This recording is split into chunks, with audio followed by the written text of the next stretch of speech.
Halo semuanya, semangat pagi. Sebelum masuk pada sesi sharing, izinkan saya untuk berpantun dulu terlebih dahulu. Sarapan pagi dengan roti, bersiap untuk berangkat bekerja. Sebelum masuk ke pembahasan inti, perkenankan saya untuk menyapa semuanya. Pada kesempatan kali ini, perkenalkan, saya Inaki Maulida Hakim. Saya ingin sharing terkait dengan tips dan trik lulus 6 semester menempuh studi S3. Adapun outline pada sesi sharing kali ini yaitu terdiri dari perjalanan studi doktoral saya, dimulai dari pra studi doktoral, kemudian proses studi doktoral, dan selanjutnya apa itu tips 3AL, dan selanjutnya tips SMART, dan selanjutnya pasca studi doktoral. Saya menempuh studi doktoral S3, yaitu di Departemen Teknik Sistem dan Industri ITS Surabaya, di mana pada tahapan S3 pada DTSI ITS terdiri dari 7 tahapan, yaitu dimulai dari semester pada langkah pertama, yaitu adalah progres internal 1, selanjutnya prakualifikasi, dan selanjutnya kualifikasi, kemudian progres internal 2, dan selanjutnya progres internal 3, kemudian adalah dalam tahapan publikasi. Di sini syarat lulus untuk program studi S3 yaitu publikasi 1 jurnal internasional dan 3 proceeding yang sudah terpublish di Scopus, kemudian sidang tertutup, dan selanjutnya ada sidang terbuka. Pada waktu saya memulai studi doktoral, di sini dimulai dari pra studi doktoral, di mana di sini preparation adalah sebagai kunci. Di sini saya masuk di studi S3 pada tahun 2020 ganjil. Pada 1 tahun sebelumnya, tepatnya pada bulan September dan Oktober 2019, di sini saya sudah mulai untuk menentukan topik penelitian dalam studi doktoral saya. Dalam penentuan topik penelitian studi doktoral saya, di sini saya berdiskusi dengan pembimbing saya internal di tempat unit saya bekerja. Kemudian di sini saya membuat beberapa pilihan terkait dengan topik penelitian yang nantinya dari topik penelitian yang saya pilih itu akan menjadi proposal untuk studi doktoral saya.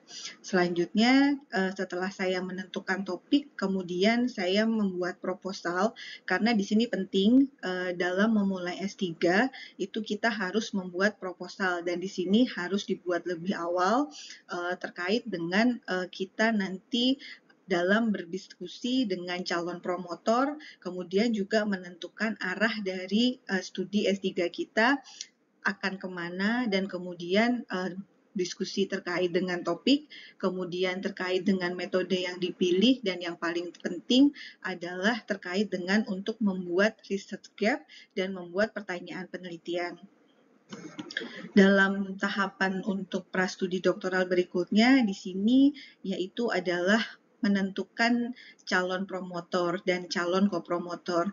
Kebetulan pada waktu saya sebelum start mulai S3, di sini saya sudah kontak dengan calon promotor saya yang pada saat bersamaan pada waktu saya ketemu dengan calon promotor saya sudah menentukan kopromotor. Nah, di sini perlu adanya komunikasi di awal terkait kita diskusi untuk penelitian kita nanti pada saat kita menempuh S3 dan juga diberikan arahan dengan pembimbing kita terkait cara untuk menulis proposal, kemudian topiknya, dan kemudian untuk mendapatkan business gap, dan juga menentukan dari pertanyaan penelitian untuk proposal S3 kita. Dan di sini komunikasi, kemudian juga kerjasama penting antara kita sebagai mahasiswa doktoral dengan promotor dan kopromotor kita harus terjalin dengan baik dan harus intens. Di sini pada waktu persiapan saya hampir sebulan sekali itu saya berkunjung dari Jakarta ke Surabaya untuk bimbingan dengan promotor dan kopromotor saya terkait diskusi dari proposal S3 saya. Jadi saya sudah menyiapkannya sejak awal. Selanjutnya setelah sudah mendapatkan proposal, kemudian juga sudah menentukan dengan calon promotor juga dengan calon kopromotor, di sini pembuatan rencana studi serta penentuan target studi. Ini penting di awal kita start mulai kapan dan kemudian kita sudah memiliki target dalam tiap semester, kita sudah harus sampai di mana, kemudian apa yang kita kerjakan, kemudian pencapaian kita sudah seberapa dan bisa dimonitor. Walaupun hanya sekedar konsep, setidaknya ini dimulai sejak awal karena menjadi pemicu kita dan semangat kita untuk dalam nantinya kita akan memulai S3 karena perjalanan S3 yang sangat dan panjang, kemudian di sini kita harus punya rencana, kemudian punya target untuk menentukan kapan kita lulus, setidaknya itu yang kita jadi pegangan sebelum kita masuk di studi S3. Kemudian selanjutnya yaitu adalah persiapan menjadi calon mahasiswa S3. Di sini pastinya ada beberapa serangkaian tes maupun administrasi yang kita harus penuhi. Kebetulan pada waktu itu saya masuk pada saat era COVID, sehingga proses administrasi maupun proses tes semua dilakukan dengan online, yang mana ini mungkin kali pertama angkatan saya pada waktu itu 2020 kami masuk pada era COVID, sehingga di sini cukup kita harus beradaptasi dengan cepat dengan proses terkait untuk mulai dari pendaftaran, tes, bahkan sampai mengikuti kuliah selama 1 semester dan proses bimbingan maupun proses ujian selama mengikuti studi S3. Selanjutnya yaitu adalah pada proses tahapan studi doktoral. Di sini pada tiap semester saya membagi terkait dengan aktivitas, kemudian target dan capaian. Pada semester 1, aktivitas yang saya lakukan pada semester 1 tersebut yaitu adalah fokus pada teori di mata kuliah karena banyak mata kuliah wajib dan mata kuliah pilihan wajib S3 peminatan pada waktu itu yang saya harus ambil, dan di sini saya harus fokus mengingat dalam mata kuliah tersebut banyak tugas dan kemudian selain itu juga perkuliahannya sangat padat, ditambah saya harus menyelesaikan proposal disertasi. Di sini selain saya juga menyelesaikan proposal disertasi, saya juga menulis paper, dan target saya pada semester 1 yaitu pada awal semester, kira-kira 1 minggu setelah perkuliahan, dari pembimbing, promotor, dan kopromotor mengizinkan saya untuk ujian progres internal pertama. Jadi saya start di awal pada tahapan pertama di S3 ini untuk ujian progres internal 1, kemudian sambil mengerjakan revisi, sambil juga kuliah, saya membuat artikel untuk menulis paper yang saya submit di International Conference pada bulan Desember. Saya mempublikasikan artikel pertama dalam disertasi saya pada IEM yang dilakukan secara online, dan di sini capaian pada semester 1 dari rangkaian tahapan S3 baru mencapai 20%. Selanjutnya pada semester 2, aktivitas yang saya lakukan di semester 1 saya sudah nyicil untuk revisi dari proposal, kemudian di awal semester 2 saya sudah persiapan untuk ujian prakualifikasi, sehingga di awal semester 2 tepatnya pada bulan Maret saya sudah melakukan ujian prakualifikasi. Ini merupakan tahapan kedua dari rangkaian S3 di DTSI ITS. Selain saya juga menulis proposal, kemudian saya juga menulis artikel yang kedua dalam disertasi saya yang sudah terpublish dan mengikuti conference di IOM. Kemudian capaian pada semester 2 saya mencapai 30%. Tahap demi tahap saya lalui dan masuk di semester 3. Di sini sangat panjang untuk proses revisi karena masukan yang banyak dan sangat membangun dari penguji pada saat ujian prakual. Di samping itu juga pada waktu itu karena saya masuk pada era COVID, yaitu adalah sedang waktu itu tinggi angka COVID dan juga di sini imun kemudian kesehatan juga sempat drop, tapi tetap semangat ada untuk menyelesaikan tahapan demi tahapan dari perjalanan studi doktoral ini. Pada semester 3 awal saya menyelesaikan revisi prakual, kemudian melakukan persiapan ujian kualifikasi, sehingga pada bulan September di tahun 2021 saya sudah melakukan ujian kualifikasi tahapan ketiga dalam S3 di DTSI, dan selama 1 bulan saya revisi kepada penguji, kemudian di bulan Oktober setelah selesai revisi saya mendapatkan SK sebagai kandidat doktor. Sedikit lega pada tahapan ini karena sudah mencapai 40% perjalanan dalam tahapan studi S3, dan setelah saya mendapatkan SK, kemudian revisi sudah dilakukan, kemudian saya persiapan untuk pengumpulan dan pengolahan data di semester 3 ini yang nantinya karena pada penelitian saya menggunakan data primer sehingga perlu pembuatan dan persiapan kuesioner dari tahapan demi tahapan metode yang digunakan dalam penelitian saya. Selanjutnya masuk pada semester 4, di sini saya banyak melakukan pengumpulan data, di mana pengumpulan data dimulai dari kuesioner dari tahapan penelitian, dan target saya pada semester 4 sudah masuk pada tahapan ketiga penelitian dari metodologi penelitian yang saya gunakan pada disertasi saya.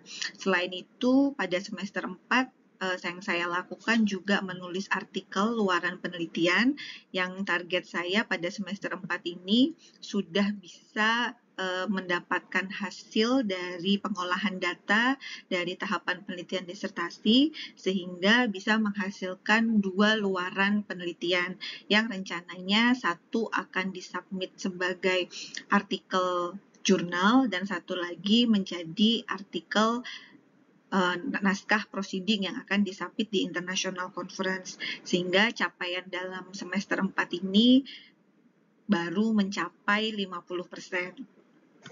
Masuk di semester 5, saya sudah selesai terkait dengan pengumpulan dan pengolahan data pada tahap ketiga penelitian. Namun di semester 5 ini masuk dalam tahapan pembuatan model kuantitatif, yang mana di sini saya harus mencari kembali terkait dengan literatur review, selanjutnya juga mengumpulkan jurnal, dan juga proses bimbingan dengan promotor maupun kopromotor, dan juga proses persiapan untuk FGD dengan panelis terkait nantinya akan membuat hasil dari model kuantitatif dalam penelitian saya. Dan di sini di semester 5 saya sudah rencana akan submit untuk artikel yang nantinya jadi luaran disertasi, dan pada target untuk di semester 5 ini pada bulan Oktober saya sudah submit artikel jurnal di Q1 pada Jurnal Sustainability, kemudian pada bulan November saya publish di International Conference ICONETSI, dan alhamdulillah pada Conference ICONETSI saya mendapatkan best paper pada waktu itu dalam penelitian saya, dan capaian di semester 5 saya sudah mencapai 70% dari tahapan S3. Kemudian masuk semester 6, di sini karena sudah selesai pembuatan dari model kuantitatif, maka dilakukan FGD dengan panel ahli, di mana saya kontak ke panelis untuk melakukan FGD, dan FGD dilakukan 2 kali, pra di bulan awal Februari dan di bulan Mei pada waktu itu. Kemudian dari semester 6 ini bisa dibilang semester yang sangat padat yang saya lalui karena hampir dari tiap bulannya itu saya ujian dan melakukan revisi, dan tidak ada jeda di semester ini karena tahapan dari disertasi semua yang belum dilakukan ngumpul di semester ini. Jadi di semester 6 ini saya persiapan untuk ujian progres internal 2 dan 3, kemudian juga proses ujian sidang tertutup. Dan alhamdulillah pada awal semester 6, jurnal artikel dari luaran disertasi saya accepted pada jurnal Q1 Sustainability di bulan Februari. Setelah dapat kabar untuk jurnal saya accepted, selanjutnya saya bisa mengikuti progres dari tahapan S3, yaitu progres internal 2, dan di bulan Maret saya melakukan ujian untuk progres internal 2. Kemudian tidak lama berselang revisi sekitar 1 bulan, pada bulan Mei saya melakukan progres internal 3, di mana di sini sudah ujian hasil terkait saya paparan untuk hasil dari disertasi saya. Jadi dalam tahapan disertasi sudah mencapai sekitar 90-95%. Dan selanjutnya revisi sekitar 1 bulan lebih sedikit, dan di bulan Juli tepatnya saya mendaftar untuk ujian sidang tertutup, dan alhamdulillah pada bulan Juli tahun 2003 saya dinyatakan lulus pada ujian sidang tertutup. Dalam menjalani studi doktoral S3, ada beberapa tips yang saya akan sharing kepada rekan-rekan semuanya, yaitu tips 3A. Yang pertama yaitu adalah mental. Dalam menempuh studi doktoral, psikis, fisik itu harus prima, di mana di sini pasti kita mengalami up and down terkait dengan perasaan, kemudian fisik yang pasti lelah, dan kemudian maraton kita bekerja mulai pagi ketemu pagi, tapi kita harus menjaga kesehatan fisik, dan yang paling penting adalah ruh, di mana di sini harus sehat dan bahagia, karena dalam menjalani studi doktoral itu bukan paksaan, tapi harus dengan penuh semangat, totalitas, fokus, dan pastinya butuh fisik dan psikis yang prima. Hal yang kedua yaitu finansial. Pastinya kita di sini sebelum melakukan atau merencanakan masuk untuk studi S3, kita perlu perencanaan finansial dengan baik, karena ada beberapa kebutuhan terkait dengan studi S3 kita, terkait dengan biaya kuliah, biaya hidup, penelitian, publikasi, maupun kebutuhan yang tak terduga. Di sini perlu perencanaan, kemudian kita targetkan untuk pada saat kebutuhan tersebut diperlukan, kita punya anggaran untuk yang nantinya untuk penelitian, kemudian publikasi, dan sebagainya.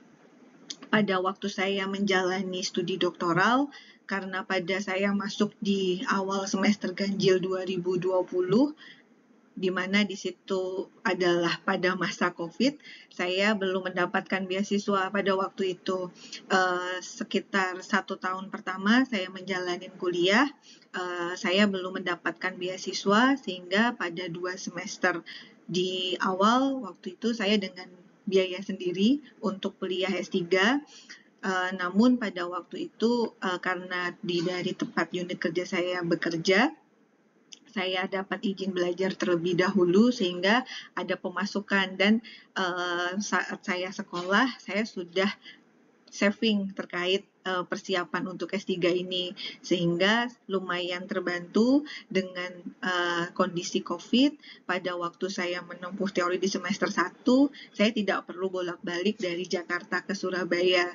Di situ cukup menghemat terkait dengan biaya hidup, saya tidak perlu ada transportasi yang saya mesti keluarkan, dan dibebankan hanya pada di 4 semester awal saya menjalani perkuliahan mulai dari semester 1 dan semester 4 itu semua perkuliahan, kemudian proses bimbingan, proses ujian semua dilakukan secara online.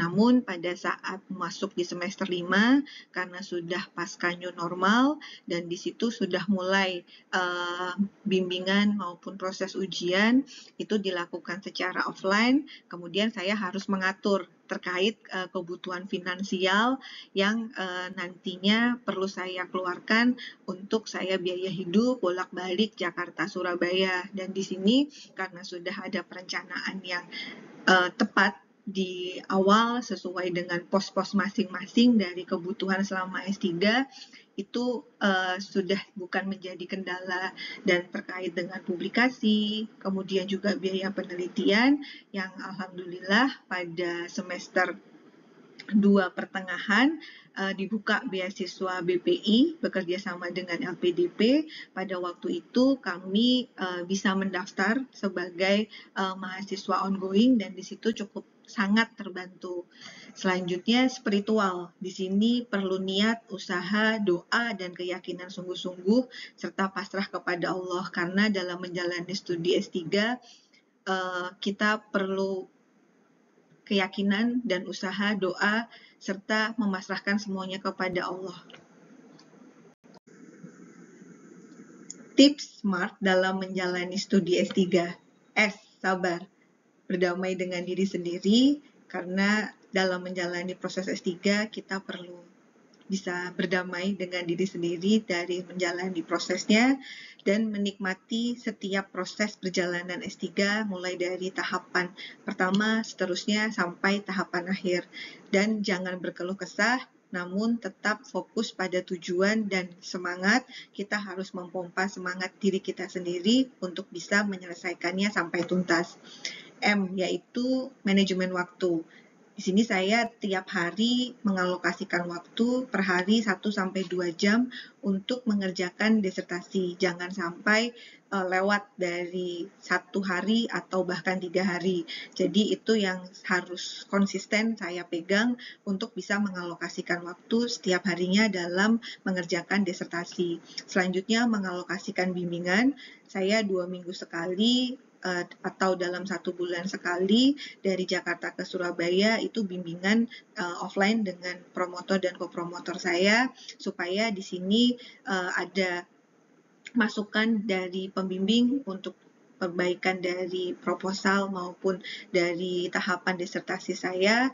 Di sini saya harus segera lakukan dan bimbingan kepada promotor dan kopromotor dan dengan waktu yang terjadwal, dan juga saya sudah berkontak dengan pembimbing saya.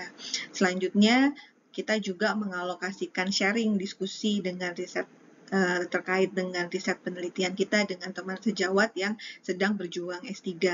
Kemudian mengalokasikan waktu me time dan quality time untuk keluarga. Jangan sampai S3 di sini kita mengorbankan, kita tidak punya waktu untuk diri sendiri, bahkan untuk quality time juga dengan keluarga, karena di sini perlu untuk menjaga secara mental, kewarasan, dan juga keseimbangan kita menjadi pribadi yang normal. Selanjutnya, atasi faktor penghambat, di mana faktor internal dan eksternal segera kita buang. Faktor internal yang berasal dari kita sendiri, rasa takut, ragu, tidak yakin, kita harus pangkas. Kemudian faktor eksternal, di mana dalam menjalani S3 pasti banyak kejadian atau mungkin hal-hal yang tidak berkenan atau hal-hal yang tak terduga, dan itu harus kita segera atasi dan kita selesaikan. Jangan kita tunda-tunda.